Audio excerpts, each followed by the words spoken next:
এই মুহূর্তে কোলাঘাট থানার সামনে আমি দাঁড়িয়ে আছি। আজকে আমার মোট 5টি প্রোগ্রাম ছিল, সকালে 2টি ছিল, একটা নন্দীগ্রামে, একটা মেছেদের। তারপরে আমি অনেক পথ জার্নি করে কেশপুরে গেছি। সেখান থেকে আমার খড়ারে ঘাটালের একটি সভা ছিল। আমি কেশপুরের সভা থেকে গাড়িতে উঠার পরে আমার কোলাঘাটে একটা রেন্টাল গেস্ট হাউস আছে, মাসে ভাড়া দিয়ে এখানে থাকি। আগে গেস্ট হাউস, সরকারি গেস্ট হাউসে উঠতাম, তখন শাসক দলে ছিলাম। আমি যদিও বিরোধী দলনেতা, গেস্ট হাউসের আমি চাইলে পেতে পারি, কিন্তু আমি নিই না।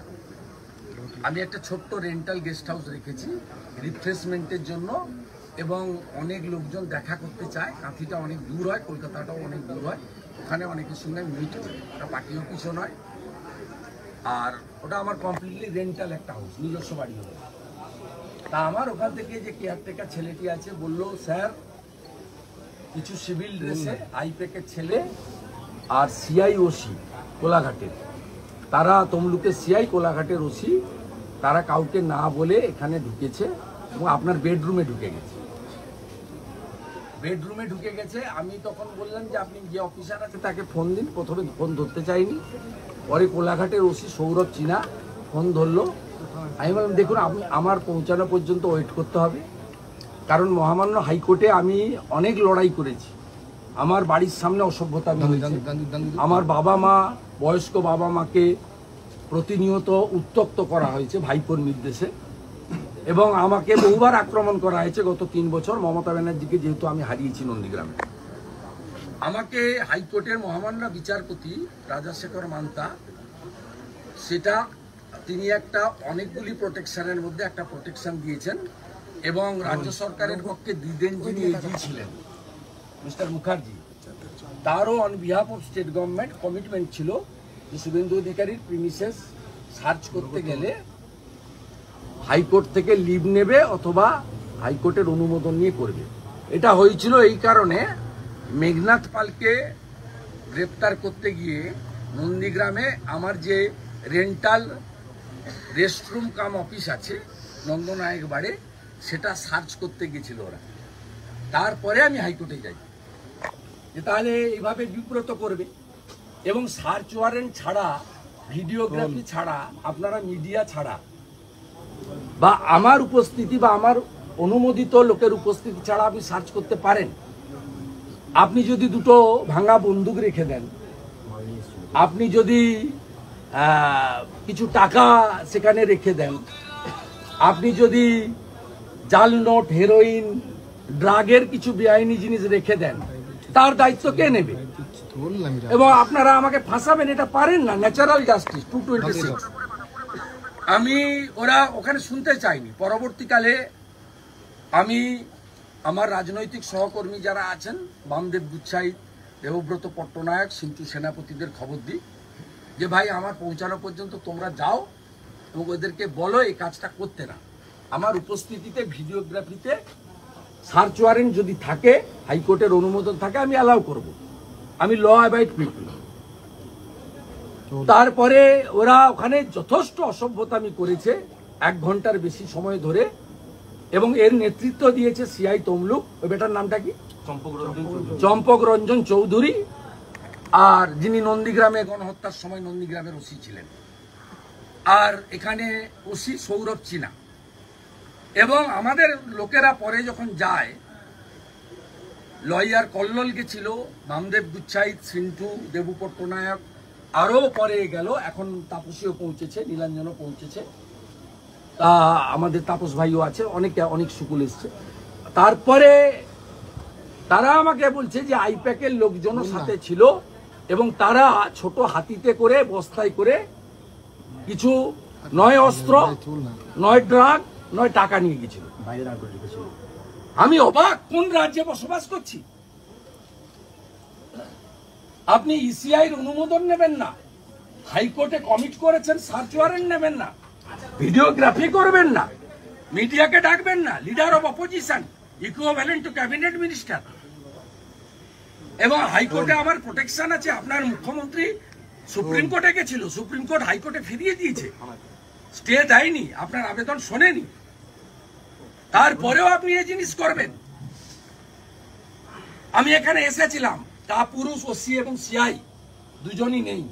আমার একটা প্রোগ্রাম নষ্ট করেছে। আমি আপনাদের মাধ্যমে ঘাটালের হড়ারে যে 10,000 মানুষ জড়ো হয়েছিলেন তাদের কাছে ক্ষমা চাইছি। যে গণদেবতা, আমার কোনো ভুল দোষ নেই, আমি বাধ্য হয়েছি, মমতার অত্যাচারের শিকার। আমার আরেকটা প্রোগ্রাম আছে পাঁশকুড়াতে, রোড শো হিরণের সমর্থনে, আমি সেখানে যাব। আমি আপনাদের মাধ্যমে এই রাজ্যের জনগণকে বলছি, কোথায় নিয়ে গেছে ইলেকশন কমিশন? কেন সৌরভ চিনা এবং সিআই তমলুককে সাসপেন্ড করবে না? আমি ইলেকশন কমিশনে কমপ্লেন করছি। আমার ভিডিও সিসিটিভি ফুটেও যে আমি ট্রান্সফার চাইছি না, সাসপেনশন চাইছি। ইমিডিয়েটলি সাসপেন্ড করতে হবে এবং যদি এসপির নির্দেশে থাকে এসপিকেও এখানে সাসপেন্ড করতে হবে বা ট্রান্সফার করতে হবে। এর পিছনে কে আছে আমি জানতে চাই। আর আগামীকাল আমার লয়ার হাইকোর্টে একটি ক্যান অ্যাপ্লিকেশন করছেন, যেহেতু এই কাজটা তারা এখানে করেছে। আইনি পথে আমি লড়বো। আর গোটা বাংলার জনগণকে আমি বলছি, কোন রাজত্বে আছেন দেখুন। যখন ভাইপোর বাড়িতে ভাইপোকে বা কাউকে ডেকেছে, ওদের সিবিআই ইডি নোটিশ করে ডেকেছে। কোন রাজত্বে আমরা আছি? পশ্চিমবাংলার জনগণ দেখুন, আমি পুলিশের কাছে, মমতা পুলিশের কাছে কৃতার্থ যে শুভেন্দু অধিকারীকে আক্রমণ করা মানে জঙ্গলমহল এবং অবিভক্ত মেদিনীপুরের প্রত্যেকটা ভোটারকে আক্রমণ করা। এর জবাব 25 তারিখে আর 1 তারিখের ভোটে আপনারা দেবেন। আর আমি বিপুল সংখ্যক কর্মী সমর্থক জেলা সভানেত্রীর নেতৃত্বে এসেছেন, আমি তাদের বলবো ভোটের কাজে চলে যান। ওরা চায় আমাদের প্রচার নষ্ট করতে। আমি আইনি পথে মোকাবিলা করে নেব। ইসিআইকে বলবো, আমি রাতের মধ্যে সিসিটিভি ফুটেজ পাঠাচ্ছি। যে পুলিশরা গেছিল তাদের বিরুদ্ধে আপনাদের ব্যবস্থা নিতে হবে, ব্যবস্থা নিতে হবে। এবং এর শেষ আমি দেখে ছাড়বো।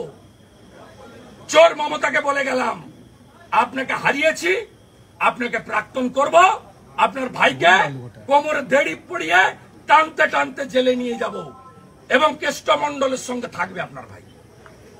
শুভেন্দু অধিকারী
সুপ্রিম কোর্ট ঘুরে এসছে, দেখুন হাইকোর্টের অর্ডার, দেখুন দেখুন সাহস দেখুন, এদের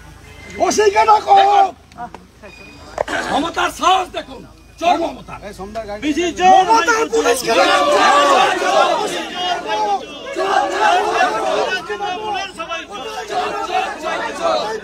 রাজ্য পুলিশের সবাই চোর, চোর মমতা, চোর মমতা।